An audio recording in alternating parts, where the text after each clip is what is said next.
Olá, seja muito bem-vindo a esse tempo de estudo da Palavra de Deus. Nós temos estudado aqui a Carta aos Hebreus. Eu sou o pastor Nildo Vital, pastor ali na Igreja Batista Lindóia. Tenho trabalhado ali com discipulado, trabalhado ali com famílias, e tem sido um tempo muito bom. E esse tempo nosso de estudo aqui, a Carta aos Hebreus, tem sido assim maravilhoso. E hoje nós temos mais dois amigos aqui participando desse momento. Vou pedir para eles se apresentarem aí. Tudo bem, pessoal? Eu sou o pastor Tiago. Para mim tem sido uma alegria poder caminhar com os jovens da nossa igreja.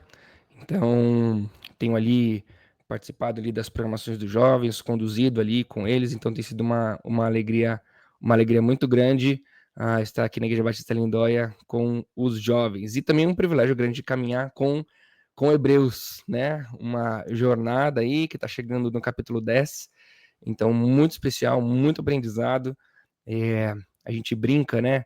Eu, pelo menos, costumo dizer, né, que por mais que a gente estude muito a Bíblia, principalmente no ministério, né, existem alguns ambientes que a gente pode se considerar um pouquinho analfabeto bíblico, né?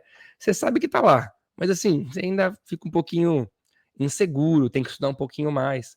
Mas Hebreus tem sido algo muito legal, algo que, inclusive, é, o panorama da carta tem ficado muito claro na cabeça, toda essa construção do que a gente tem vivido aqui em Hebreus. Olá, pessoal. Eu sou o Thiago, sou membro da Igreja Batista Lindóia desde 2015. Faço parte do Ministério de Jovens, junto com o pastor Tiago Vercelino. Também faço parte da liderança do Ministério de Pré-Adolescentes. E essa, para mim, tem sido uma experiência bem bacana, me aprofundar um pouquinho no livro de Hebreus, né? A gente também teve algumas palavras nos nossos cultos de sábado, que o pastor Tiago e o pastor Vili também trouxe uma das pregações. Então tem sido muito bacana aprender um pouquinho mais sobre esse livro, igual o pastor Tiago falou, né? Ter um panorama muito mais completo e ver a profundidade de todo esse conhecimento. Legal.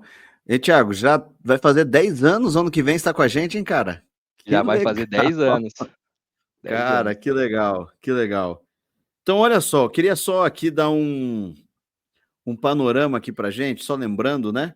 Nós aqui começamos a estudar no encontro passado, a gente falou sobre o final, né? Ali, o sangue de Cristo que nos purifica de todo pecado, o sangue de Cristo que tem a ver agora com o sacrifício de Jesus e da importância disso. E agora nós vamos entrar aqui no capítulo 10, né, o sacrifício de Cristo sendo definitivo, e isso aqui vai ser muito importante para a gente. Nós vamos ler esse texto.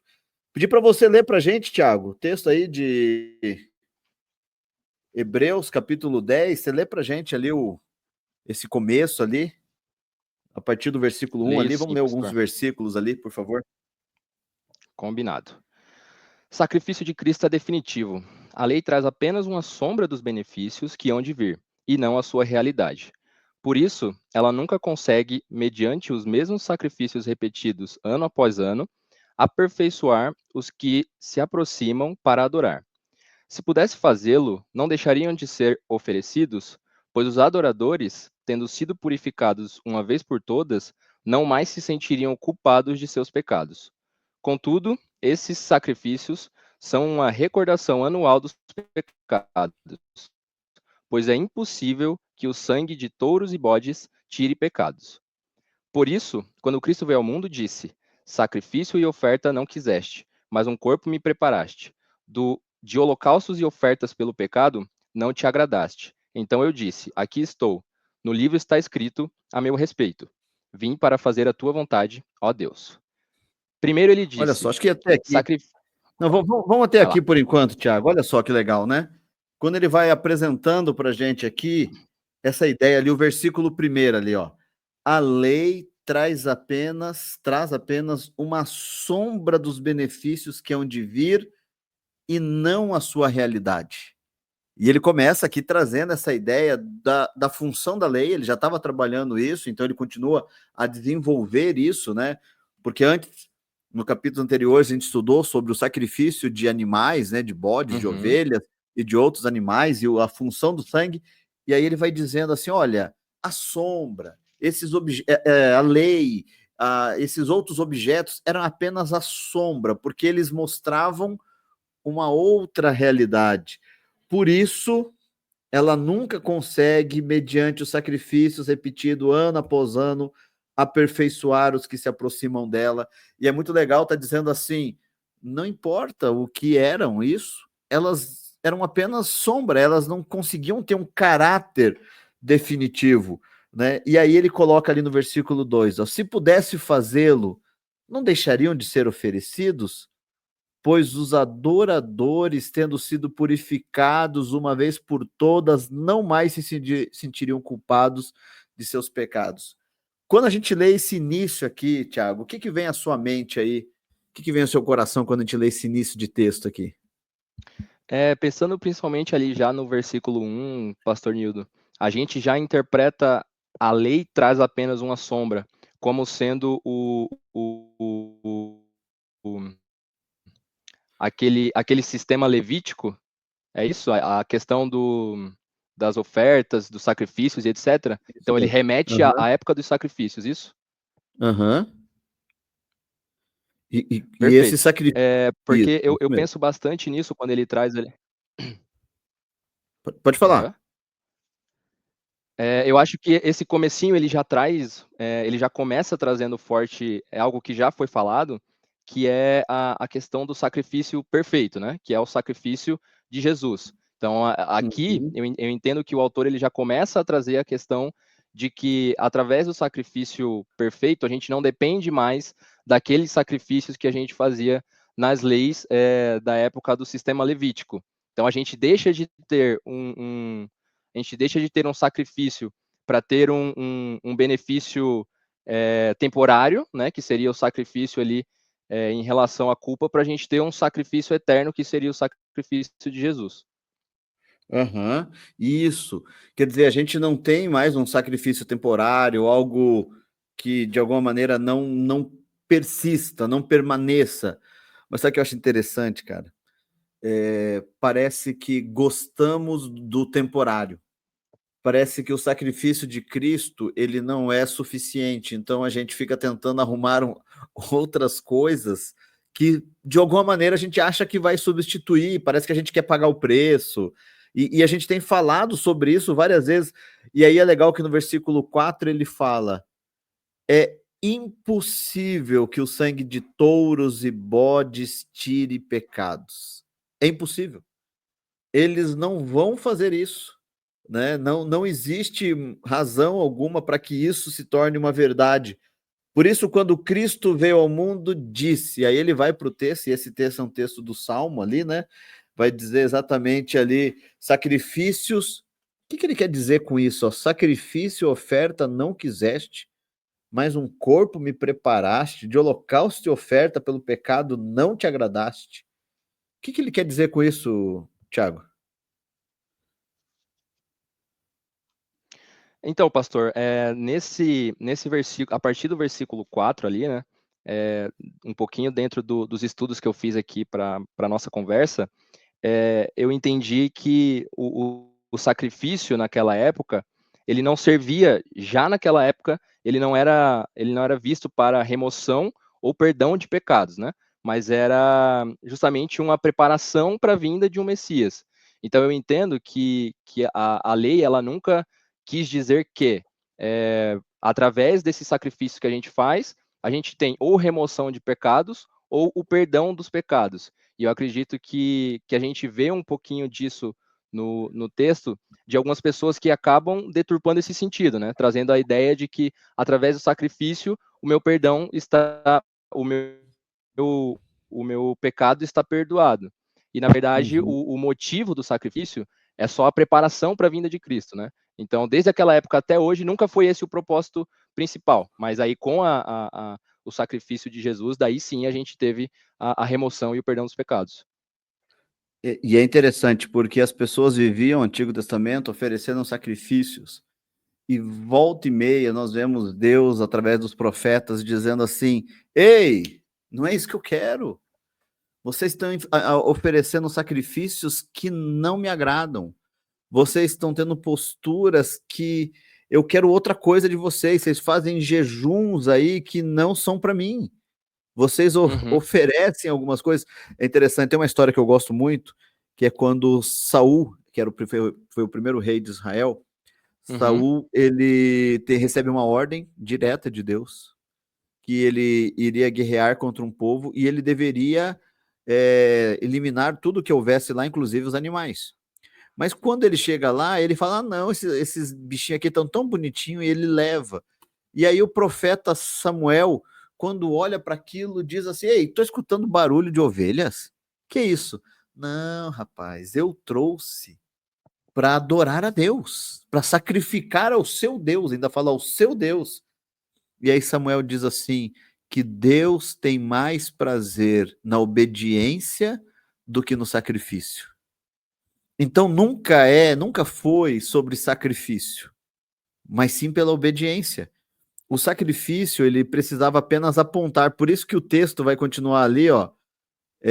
Primeiro ele disse, sacrifícios, ofertas, holocaustos e ofertas pelo pecado não quiseste, nem deles te agradaste. Está falando aí de Deus. Os quais eram feitos conforme a lei, tipo, fazia parte da lei, mas mesmo assim não é isso. Então acrescentou, e ele está falando que Jesus acrescentou, aqui estou, vim para fazer a tua vontade. Ele cancela o primeiro para estabelecer o segundo. Veja, aqui, Tiago, é muito legal porque está dizendo exatamente isso, que as ofertas de sacrifício não era aquilo que o Senhor estava querendo. Mas Jesus agora se oferece. O que significa isso de Jesus dizer, estou aqui, vim para fazer a tua vontade? Inclusive, resgatando aqui uma parte do material que eu estava lendo, né, pastor? O autor aqui do livro, ele fala que o sacrifício sem a obediência era pior do que não fazer o sacrifício. Né? Então, se o cara ele estava em pecado e ele continuava em pecado, mas ele fazia o sacrifício, ele era pior do que o cara que não fazia o sacrifício, né? Porque ele estava fazendo pelo ritual, né? E não pelo propósito principal, que seria, de fato, a obediência. E aí você questionou sobre o que significa Jesus dizendo, aqui estou, vim para fazer sobre a entrega, vontade. Né? Perfeito. Essa parte eu interpretei muito na linha de que a partir do momento que ele oferece um corpo santo, né? Essa seria a única forma, seria o único pagamento pela dívida que a gente tem. Né? Então, a partir do momento que Jesus vem e ele tem uma vida de santidade, e ele cumpre o propósito dele, e ele entrega essa vida de santidade em nome dos nossos pecados, isso era a única coisa que podia, e foi a coisa que equilibrou a balança nessa dívida que a gente tinha, né? Olha só, Tiago, acho muito interessante quando a gente olha para esse texto, e esse texto ele vai revelar algo muito legal. Ele está revelando o seguinte, quando Jesus diz assim, Senhor Deus, passa de mim esse cálice, se for possível, mas faz a sua vontade e não a minha. E aqui é o ensinamento realmente de como Jesus ele age aqui na ideia de fazer a vontade de Deus. O versículo 9 diz bem isso, né? Então acrescentou, e está falando de Jesus, aqui estou, vim para fazer a sua vontade. E quando ele diz vim para fazer a sua vontade, e isso agora muda a dinâmica, porque ele ainda diz o texto ali, ó, ele cancela o primeiro para estabelecer o segundo. Vou aproveitar que o outro Tiago chegou. Tiago, o que ele está cancelando aqui quando ele diz ele cancela o primeiro para estabelecer o segundo? Pastor Nildo, a gente tem que lembrar daquilo que a gente conversou um pouquinho no capítulo 9, né? A aliança antiga, o sacrifício antigo, a lei, aquilo que estava debaixo de uma antiga aliança, como que se ele mesmo vai dizer, né? Eu não vim para abrir mão, mas eu vim para cumpri-la em excelência, né? Então, é aquilo que vai ficando para trás, né? Ao ponto, a gente não lembra agora se foi no 8 ou se foi no 9, quando ele vai dizer ao ponto de passar desapercebido, né? Vai ficando para trás ao ponto de passar desapercebido. Então, esse olhar de aquilo que ficou para trás, cancela o primeiro testamento, né? A gente falou no 9, né? O primeiro vínculo com a humanidade que Deus fez através da lei, para estabelecer um novo vínculo. Um vínculo que é através do sangue de Cristo, um vínculo que é através do compromisso com Cristo, um vínculo através daquele que veio para corrigir todas as coisas, para ser de fato algo que é satisfatório, né? A lei não era capaz de satisfazer a ira de Deus, mas Cristo é capaz de satisfazer. Então, ele vem com essa ideia, né? Esse é o segundo que vem para deixar para trás o primeiro. É legal porque agora fica muito claro a mudança na relação com Deus. Fica muito claro aqui como que é a relação do ser humano com Deus, porque agora, se o primeiro foi cancelado, né, e tudo foi criado ali para que de alguma maneira o homem pudesse ficar próximo do Senhor, mas agora foi mudado isso, foi transformado isso, e como existe o cancelamento disso, do que foi, está me dizendo o seguinte: eu não preciso mais viver sobre o peso da primeira aliança. Nós podemos viver agora a graça da segunda aliança. Existe, porque o primeiro sacrifício, que eram sacrifícios de animais, não fazem mais sentido, porque agora eu tenho o sacrifício que diz aqui no versículo 10, olha que legal, ó. Pelo cumprimento dessa vontade fomos santificados. Que vontade é essa? É essa que Jesus fala, de acordo com a sua vontade. Pelo cumprimento dessa vontade fomos santificados por meio do sacrifício do corpo de Jesus Cristo, oferecido uma vez por todas. Acabou. A gente falou isso até no podcast anterior. Acabou. Uma vez por todas, está consumado. Não precisa mais a repetição de sacrifícios, de mortes e tudo mais, né? Mas eu queria que vocês falassem um pouco mais sobre isso aí. E é interessante, eu acabei de voltar, né? Tive que lidar aqui com as coisas da vida que acontecem ao vivo, né? Mas uma coisa que é interessante é de a gente pensar que é feito de uma vez por todas para sempre. E daí os versos que continuam, o pastor Nildo me permite ler, ele vai dizer o seguinte, ó: dia após dia, todo sacerdote apresenta-se e exerce seus deveres religiosos. Repetidamente oferece os mesmos sacrifícios que nunca podem remover pecados. Mas quando este sacerdote acabou de oferecer para sempre, né, está falando de Jesus, um único sacrifício pelos pecados, assentou-se à direita de Deus. Daí em diante, ele está esperando até que seus inimigos sejam colocados como estrado dos seus pés. Olha a ideia como muda agora. A ideia muda para uma ideia de espera, né? Eu não preciso mais ir fazer tudo que eu tenho que fazer todos os dias em relação à minha vida, salvação de pecado e de livrar da minha culpa, e o sacerdote que vai todo dia. Daí em diante, Jesus ele está esperando que os seus inimigos sejam colocados como estrada dos seus pés. Porque por meio de um único sacrifício, ele aperfeiçoou para sempre. Para sempre, não tem mais nada para ser feito. Para sempre os que estão sendo santificados. A gente vive, lá o Espírito Santo também nos testifica a este respeito. Primeiro ele diz: esta é a aliança que eu farei com vocês, depois daqueles dias, diz o Senhor, porei minhas leis em seus corações e as escreverei em suas mentes. Já lemos esse texto, né? O autor de Hebreus já citou, mas eu gostei dessa ideia de que de aqui em diante é a espera, né? Agora é lá na frente. Me permita citar um texto que eu gosto muito, que está lá em Tito, capítulo 2, nos versos de 11 a 14, que diz o seguinte: porque a graça de Deus se manifestou salvador a todos os homens. Julgando nós isto, um morreu por todos, logo todos morremos. E misturei os versículos agora. para que renegadas, eu misturei com um pedacinho de 2 Coríntios, mas para que renegadas as paixões e a impiedade, vivamos no presente século de maneira sensata, justa e piedosa. Tá aqui, ó, essa santificação que nós estamos recebendo. Vivamos de maneira sensata, justa e piedosa. Aí o 14 vai dizer, aguardando a bendita esperança vindoura. Agora é aguardar. O que precisava ser feito já fez. Agora nós estamos entre o ato salvífico de Jesus e o próximo passo que Jesus vai tomar. Ele está lá aguardando quando Deus vai colocar todos os inimigos debaixo dos seus pés. É muito bacana isso.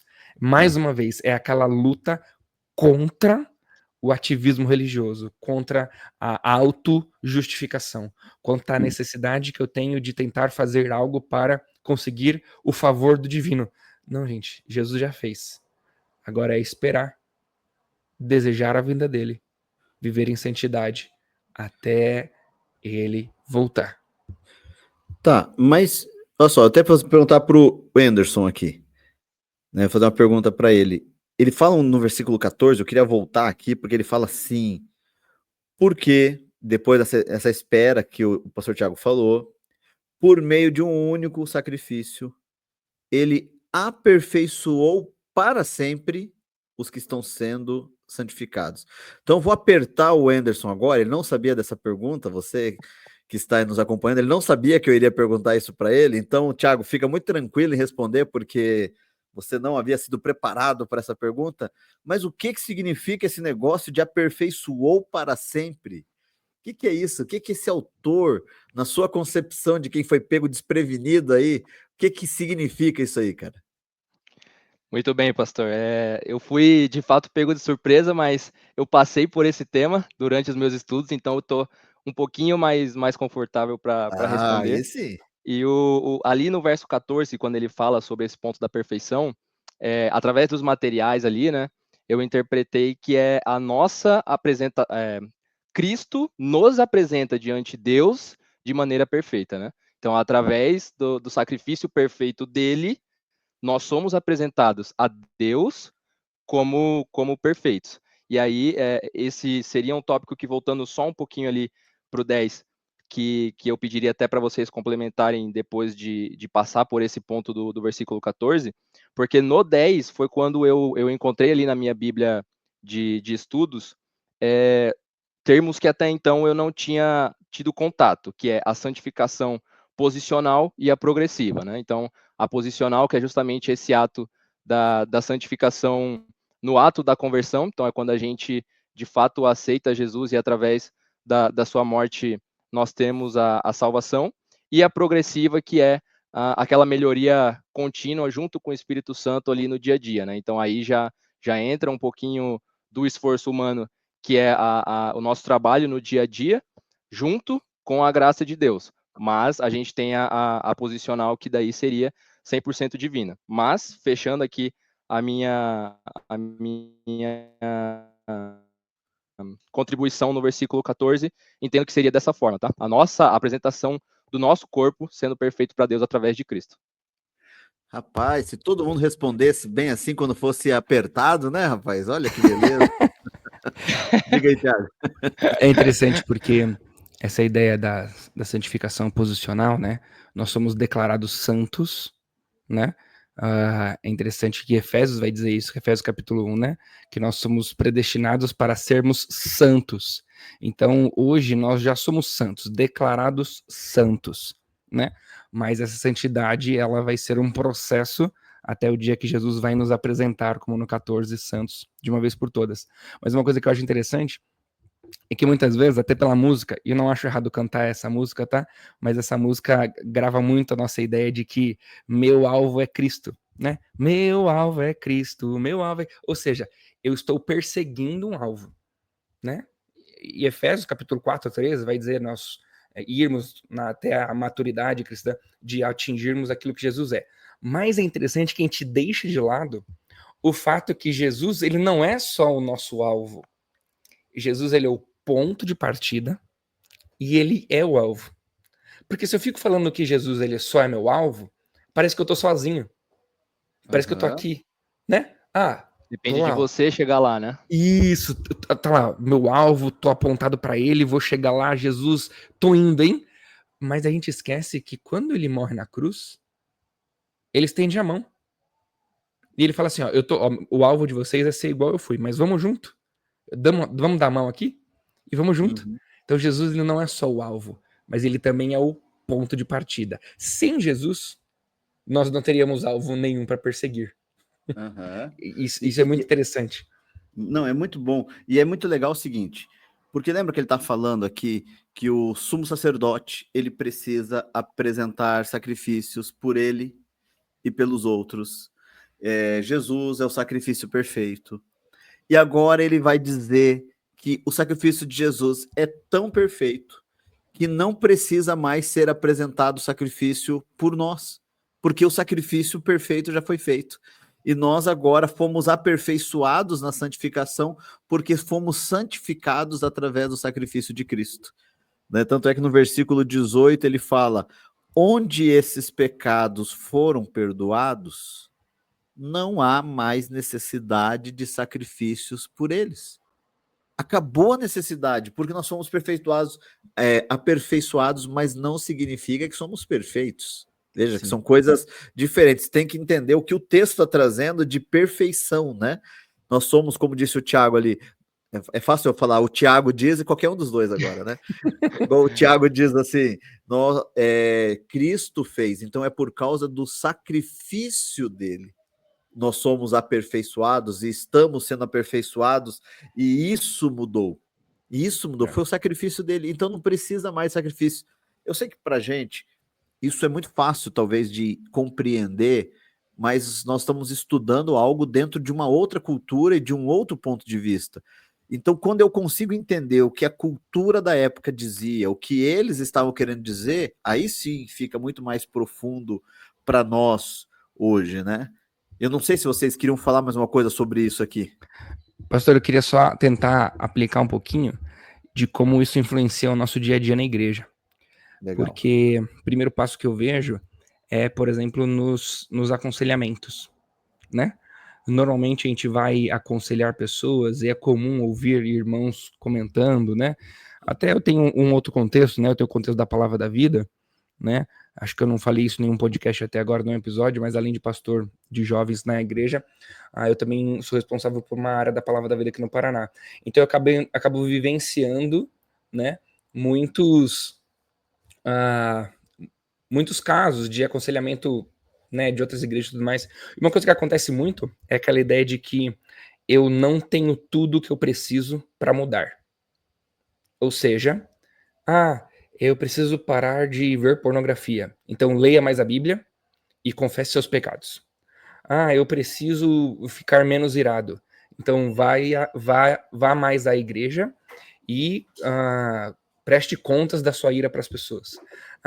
Eu preciso ser mais responsável. Então, pegue uma pessoa para te auxiliar nessas responsabilidades, para que você não perca nenhum compromisso, não erre com nenhuma das questões que você precisa. Ou seja, sempre partindo do pressuposto que eu não tenho tudo o que eu preciso, né? Essas coisas que eu citei, obviamente, elas são importantes. São passos, né? Eu nunca vou dizer para um membro meu que não é lendo mais a Bíblia, fazendo mais oração, se relacionando mais com os irmãos da igreja, que coisas vão acontecer na vida deles em relação a mudanças e cuidados com pecados. Mas eu não posso dizer que é por causa destas coisas. É por causa de Cristo. Eles já têm tudo.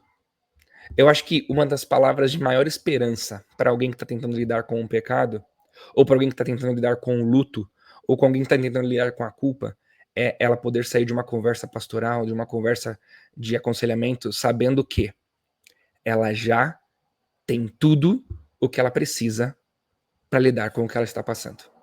Não está fora dela, está dentro dela. O sacrifício perfeito já foi feito, né? Relembrando o que o Tiago disse, a posição de santos já está clara em nós. Nós já somos santos. Agora precisamos usar deste poder para vivermos a nossa santidade. Esse era o primeiro ponto. essa questão de... Pode falar, pastor. Não, pode continuar, termina, conclui a sua. Tá, eu vou dar um segundo ponto. Se você quiser falar do primeiro ponto ainda. Não, pode falar o segundo. Tá. E o segundo ponto é a ideia da culpa, né? Eu acho que o pastor Nildo que falou agora há pouco da culpa. A ideia da culpa, né? Que não precisa ser feito novos sacrifícios, né? Para que essa culpa seja satisfeita. Que é quando um cristão acorda todos os dias se sentindo mal por conta do pecado. Mais uma vez, é bom que a gente se sinta mal por causa do pecado, porque o pecado é sujo mesmo. O pecado nos faz mal. Mas a gente não pode se sentir culpado pelo pecado com a ideia de que nós ainda temos um peso para carregar. Porque, na verdade, essa culpa que nos assola todos os dias, na verdade, eu brinco, né? Falo muito isso em culto da fogueira de acampamento. Eu brinco que é Satanás com uma impressora imprimindo todos os dias uma lista de pecados sobre nós. E ele vai lá e esfrega na nossa cara. Ó, tá vendo, Tiago? Você é isso aqui, ó. Tá vendo, Nildo? Você é isso aqui. Você lê aquela folha e fala assim, é verdade. Eu sou isso aí mesmo. E você fica mal. Você se sente culpado com isso. Só que a gente esquece que essa folha original tá pregada com Jesus na cruz. O que Satanás está colocando na nossa frente é somente a cópia. A original está pregada com Jesus na cruz. Não podemos se deixar levar por esta cópia. Porque não precisa. Porque se tiver uma nova impressão original, precisa de um novo sacrifício. Mas não precisa de um novo sacrifício, por isso é uma cópia. Por isso que o cristão, se tem uma coisa das muitas que a gente tem o privilégio de não precisar viver, o cristão não precisa lidar com a culpa. Porque a culpa já foi, de uma vez por todas, satisfeita em Jesus. Né? Por isso que o versículo 17 diz ali, né? E acrescenta, dos seus pecados e iniquidades não me lembrarei mais. Não é que Deus tenha amnésia, né? Claro. Mas que tem a ver exatamente de colocar como culpa sobre nós, porque realmente nosso pecado ele foi entregue na cruz. Claro, eu acho que é importante isso, né? Quando pecarmos, aí a gente lembra que o que nos diz lá em 1 João, filhinhos, não pequeis, mas se porventura alguém pecar, vocês têm um advogado junto ao Pai, Jesus Cristo justo. Confessai vossas culpas. Então nós precisamos confessar, tá? Se a gente pecar. Mas o que é que o pecado que ele está trazendo aqui não é o pecado, simplesmente aquele pecado nosso do dia a dia, uma ira, uma chateação. Ele está falando do pecado que traz condenação ao inferno.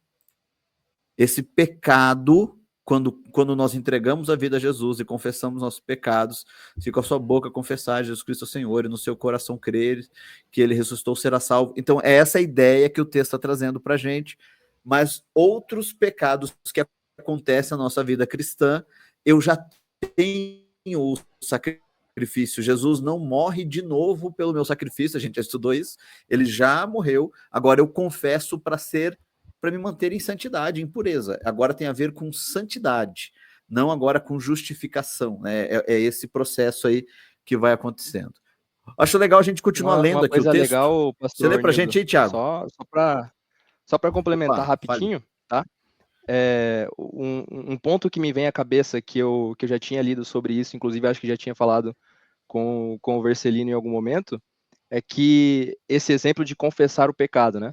A minha interpretação é que a gente não vai confessar o pecado para a gente garantir que a nossa salvação continue com a gente. Não, a Bíblia já diz que uma vez que somos salvos para sempre. Então a gente não foi salvo por ações humanas, a gente também não vai perder a salvação por ações humanas.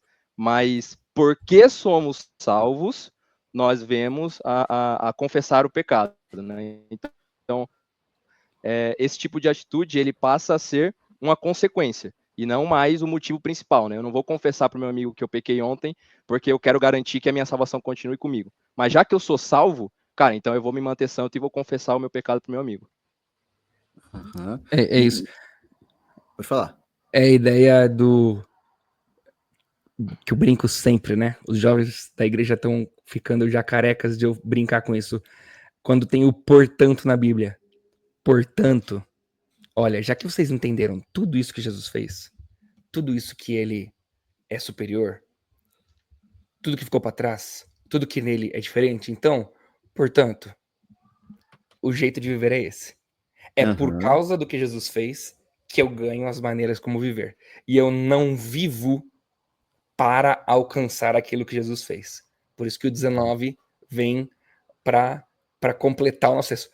Portanto, agora vai ter uma lista de coisas para a gente viver a partir daquilo que nós já somos. Somos santos, né?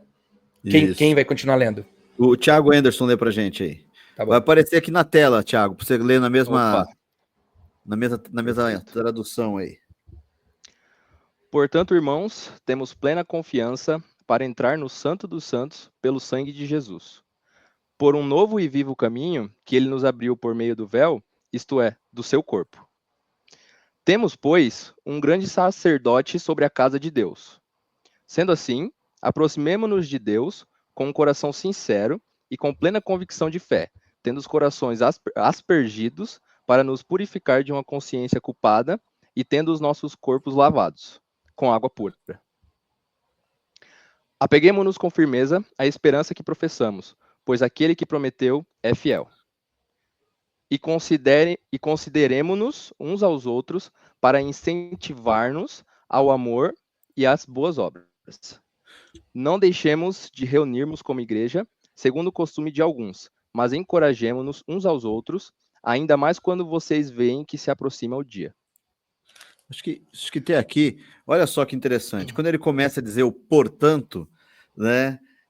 Podemos agora ter plena confiança para entrar no lugar santo dos santos, numa outra tradução diz no lugar santíssimo, pelo sangue de Jesus, porque ele abre um novo e vivo caminho.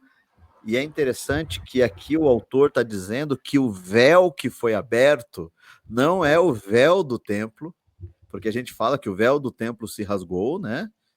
Mas ele está dizendo que o verdadeiro véu rasgado é o próprio corpo de Cristo.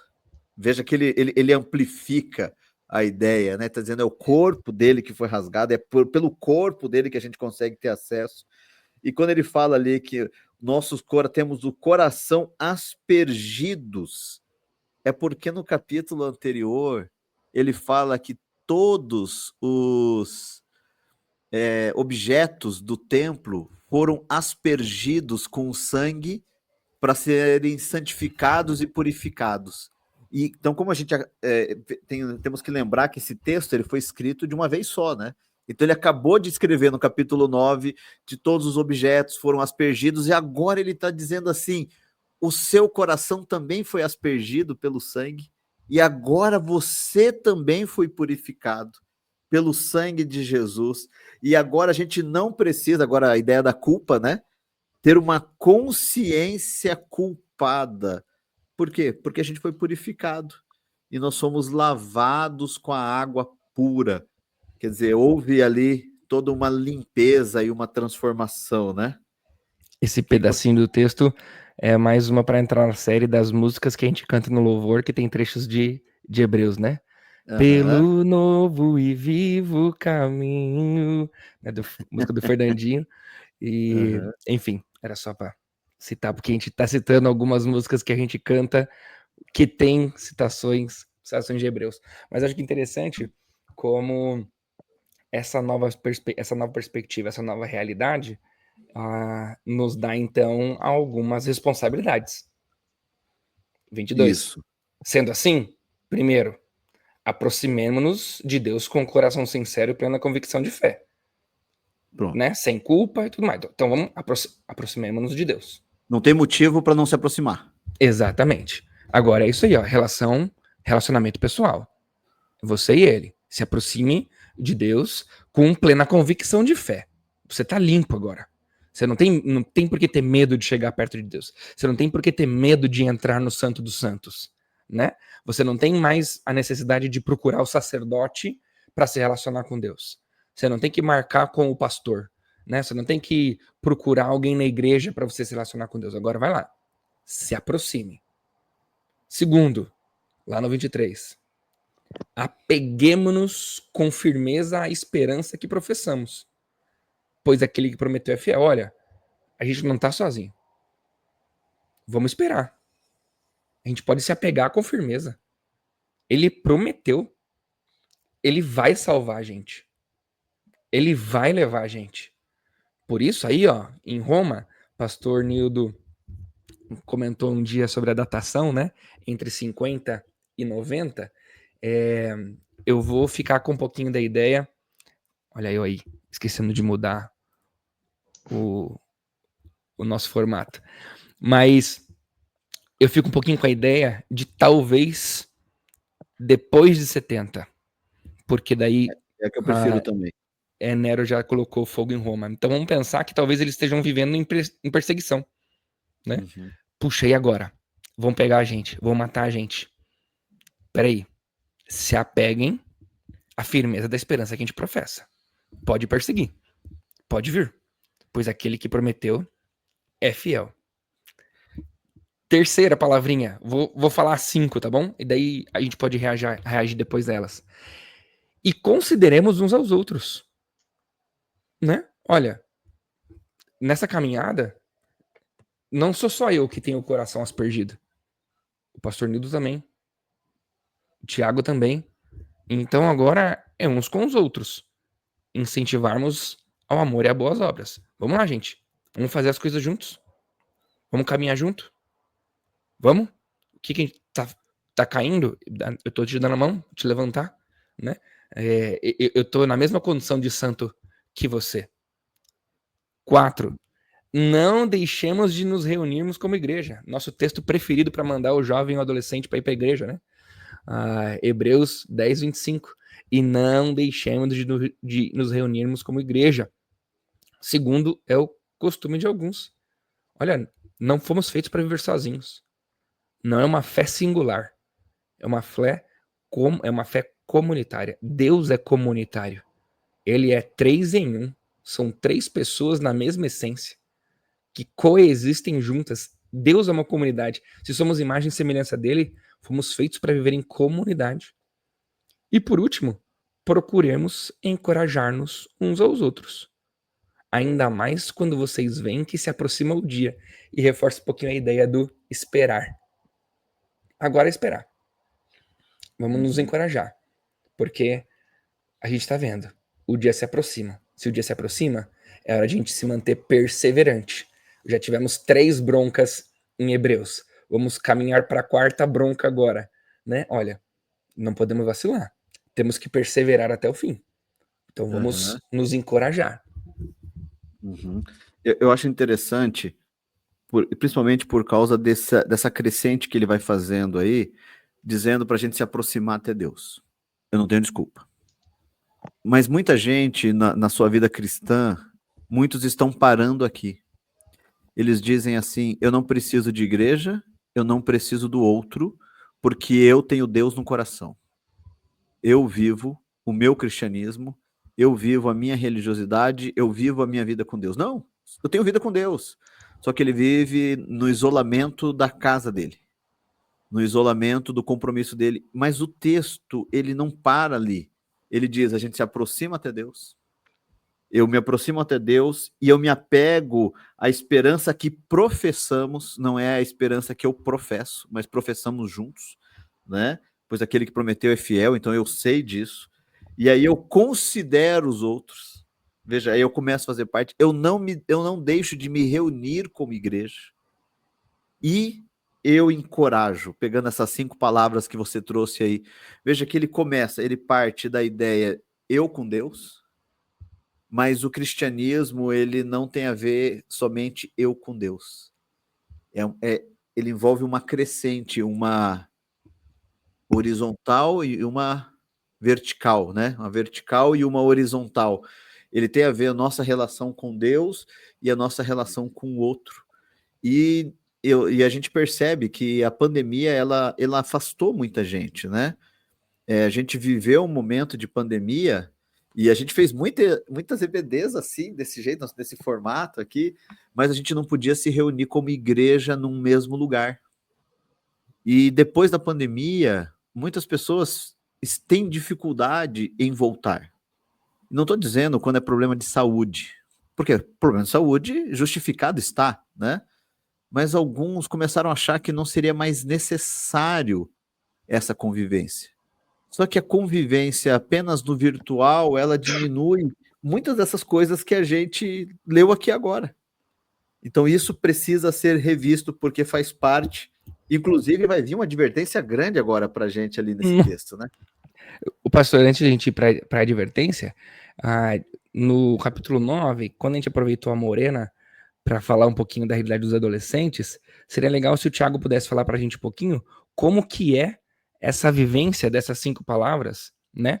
O aproximemo-nos, apeguemo-nos, consideremos uns aos outros, não deixemos de nos reunir e procuremos-nos encorajar-nos. Como que ele vê essas palavrinhas lá na realidade dos pré-adolescentes? Os pais dos pré-adolescentes, às vezes é uma coisa que nos vai contribuir aqui no texto, né? Boa. Aí. Eu vou aproveitar aqui para fazer alguns adendos que eu tinha colocado aqui no meu estudo. E acho que o primeiro e o principal deles é a questão do contexto, né? De um tempo para cá, principalmente depois que eu comecei a estudar um pouquinho mais a fundo, eu vim entendendo bastante a importância do contexto durante a leitura, né? Então aqui a gente já parte para uma bem provável época de perseguição, e eu fico imaginando a galera lendo essa carta pela primeira vez, porque ela tem bastante coisa, é uma carta bastante densa, né? Principalmente né, nessa parte aqui. Então a gente tem aqui, por exemplo, já a conexão direta com Deus, né, através de Cristo. Então a gente perde a atuação, a necessidade de um sacerdote que vai fazer isso no meu lugar. Então eu já não tenho mais a desculpa de, não, eu não sou um sacerdote. Então se o cara não fizer, eu não tenho muita coisa o que fazer. Então eu vou colocar a culpa nisso. Não, isso já cai por terra. Uma outra frase que eu li aqui no meu material, ele fala que a salvação ela é individual, mas o efeito da salvação ela é coletiva, né? E aí a gente já puxa ali aquele texto famoso de Tiago, de que a fé sem obras é uma fé morta. Então a gente já começa a entender que, cara, não tem como eu ser salvo se eu não estou vivendo isso com outras pessoas, se eu não estou, no mínimo, encorajando outras pessoas, né? Então, se eu estou confortável com a minha fé, mas eu tenho um irmão que eu não estou encorajando, então sim, eu ainda estou falhando como cristão, por mais que a minha fé esteja lá intocável, né? Então eu vejo bastante nesse sentido, e o peso disso, né? A gente, pensando naquela época, largar as regras antigas para viver essas novas, ainda ser perseguido por viver essas novas, mas aí o autor, com toda a clareza ali de Deus, ele dá essas instruções. E aí, entrando já nas aplicações das palavras, hoje, principalmente nos últimos, na verdade, nos 2 anos que eu atuei na liderança do Ministério de Pré-Adolescentes, cara, com certeza eu posso afirmar que a relação interpessoal é uma liga muito grande para que eles se desenvolvam na fé, né? Então, se eles se sentem num ciclo de amigos, se eles sentem que pode compartilhar os seus problemas, se eles sentem que pode compartilhar os momentos felizes, eu também vejo que isso abre muitas portas para eles desenvolverem um companheiro e confessar pecados, por exemplo, né? Então, eu vejo muito a importância desses efeitos que, por sinal, também são citados ali no fruto do Espírito, né? Então, quando a gente é salvo e a gente tem o Espírito Santo no nosso coração, esse Espírito Santo gera frutos, né? E esses frutos, eles são compartilhados com as outras pessoas. Então, a partir do momento que eu vejo algumas crianças que se converteram ano passado ou esse ano, eu pude ver esse ano alguns desses frutos desenvolvendo, né? Então, eu pude ver paciência, paz, benignidade. Então, tudo isso eu vi pré-adolescentes mudando ao longo do ano. E isso foi muito, muito bom, tanto para o ciclo deles, como para os pais, né? Então, ali, o momento que a gente teve a nossa certificação ali, né, dos pré-adolescentes, foi muito legal ver várias famílias juntas. E com certeza tinham pessoas que não eram crentes, mas só deles verem ali, né, todo o envolvimento, toda aquela emoção em torno do processo, ver as crianças citando versículos, ver as crianças chorando, rindo, isso com certeza mexe um pouquinho. Então eu consigo ver claramente o porquê do autor ter escrito essas palavrinhas para fortalecer o argumento dele, né? Que legal. E interessante que quando ele vai continuar no 26, né? Ele já começa ali no se continuarmos a pecar deliberadamente. E aqui, se você não ouviu o episódio do capítulo 6, volta lá porque eu vou reforçar, já que eu tô tendo a oportunidade de ler essa parte, eu vou reforçar o meu argumento do porquê eu creio no 6 do jeito que eu creio, o 6 de 4 a 6. Mas olha que interessante. Se, né? Na possibilidade de continuarmos a pecar deliberadamente, eu vou colocar aqui pra gente ler juntos, né? Depois que recebemos o conhecimento da verdade, já não resta sacrifício pelos nossos pecados, mas tão somente uma terrível expectativa de juízo e de fogo intenso que consumirá os inimigos de Deus.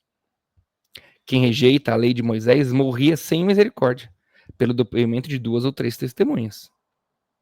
Quão mais severo castigo julgam vocês? Merece aquele que pisou aos pés o Filho de Deus, que profanou o sangue da aliança, pela qual ele foi santificado e insultou o Espírito da graça? Pois conhecemos aquele que disse: a mim pertence a vingança, eu retribuirei. E outra vez, o Senhor julgará o seu povo. Terrível coisa é cair na mão do Deus vivo, né? A gente coloca aí de fundo de tela de celular de adolescente. Terrível coisa é cair na mão do Deus vivo. Lembre-se dos primeiros dias, depois que vocês foram iluminados, quando suportaram muita luta e muito sofrimento. Um argumento aqui para talvez mais de 70, né? A luta, sofrimento, a perseguição aí de Nero ter colocado fogo em Roma. Algumas vezes vocês foram expostos a insultos e tribulações, e outras ocasiões fizeram-se solidários aos que assim foram tratados. Vocês se compadeceram dos que estavam na prisão e aceitaram alegremente o confisco dos... Eu vou parar aqui no 33, porque eu acho que a partir daqui ele vai concluir, tá? Por quê? Porque a gente tem a bronca. Ó, se vocês não fizerem essas 5 palavrinhas que eu acabei de dizer para vocês, se vocês não se aproximarem, não se apegarem, não considerarem, não deixar de se reunir, procurar, se vocês não encorajarem uns aos outros, se vocês continuarem a pecar deliberadamente, olha, não tem mais expectativa para vocês. Não tem jeito. Não há o que vá salvar vocês. E daí vem a espadada, né? Quem rejeitava a lei de Moisés morria sem misericórdia, pelo depoimento de 2 ou 3 testemunhas. Quão mais severo castigo julgam vocês merece aquele que viu Jesus? Vocês viram Jesus. Ah, mas então eu tô tranquilo porque eu não vi. Mas você leu, você viu também. Quão mais severo merece aqueles que viram Jesus, profanaram o sangue da aliança? A bronca vem de uma forma muito severa. Aí sim, terrível coisa é cair na mão de Deus vivo. E Thiago, olha só para, desculpa interromper, mas eu acho importante porque tem a ver, não é com julgamento de homens. Veja que mudou lá no Antigo Testamento, quando se vacilavam, era apedrejado pelo povo, eram homens. 2 ou 3, né? 2 ou 3 falaram que rolou. Acabou. Agora está dizendo, você vai cair na mão de Deus. Quando Davi vacila, que ele faz o recenseamento, o profeta chega para ele e fala: e aí, cara, você quer cair na mão de Deus ou cair na mão do inimigo? Aí ele fala: olha, eu prefiro cair na mão de Deus, porque Deus ainda é mais misericordioso. E ele prefere cair na mão de Deus. Só que o misericordioso de Deus vem um anjo da morte e sai matando a população e vira o caos, até que o anjo se compadece e para, e nesse mesmo local é construído dali o templo e tal, daí tem toda a história ali do terreno onde foi comprado. Mas quando a gente olha para essa ideia, cair na mão do Deus vivo não é simples, porque Deus ele conhece a intenção do coração. O ser humano pode ser manipulado, o Senhor não. O ser humano, ele pode ser enganado, ele pode ser ludibriado, ele pode até ser comprado, né? Mas Deus não. Deus não tá nem aí. Uma coisa que eu acho bem legal desse trecho é que antes de nós falarmos da bronca em si e do significado para o próprio texto, a gente pode olhar um pouquinho para uma leitura teológica, né? Primeiro, Deus é um Deus justo, é um Deus da justiça, né? Ele tá lá, ele vai julgar. Por que você tá preocupado? Ele é o juiz. Por que você tá tenso? Por que você tá com medo? Por que você não tá olhando para a expectativa correta? Ele tá ali, ó. Você pode se tranquilizar, né? Você pode ficar calmo, porque assim, ó, terrível coisa é cair na mão de Deus vivo. Eu preguei numa quarta-feira aqui, porque você pode ouvir esse podcast em qualquer momento da história, né? Mas uma quarta-feira que passou, inclusive, dessa gravação aqui, eu preguei sobre o Salmo 73, e daí Asaf tinha inveja dos pagãos, que se davam bem, felizes, contentes, até que ele entrou no santuário do Senhor e percebeu o fim daqueles que não temiam a Deus. Eu agi como um animal irracional. Como eu pude invejar os pagãos. Olha o fim deles. Aí Asaf termina. Bom é estar junto a Deus. Agora, pastor Nildo, para a gente concluir, né? Essas coisas aqui podem acontecer conosco, com nós, os cristãos? Aí vem a pergunta teológica para a gente encerrar. Para quem estava no 6, eu tenho a minha sugestão do que ele está falando aqui, porque já vou deixar o spoiler. O último versículo, o versículo 39, responde essa questão para a gente. Mas e aí, podemos viver, nós salvos, crentes, tementes ao Senhor, nós cairemos na mão de Deus vivo desta maneira aqui que o autor de Hebreus está dizendo? Como que o senhor vê, pastor Nildo? Eu acho muito legal, porque para mim a ideia que o autor está dizendo é, cara, não pode, não dá. Não dá, por quê? Porque mediante tudo que aconteceu, tudo que ele fez, olha tudo que não faz sentido. É como se ele tivesse aí fazendo aquela chacoalhada, dizendo assim, cara, acorda! A coisa é muito séria, você precisa se ligar no que está acontecendo, fica atento.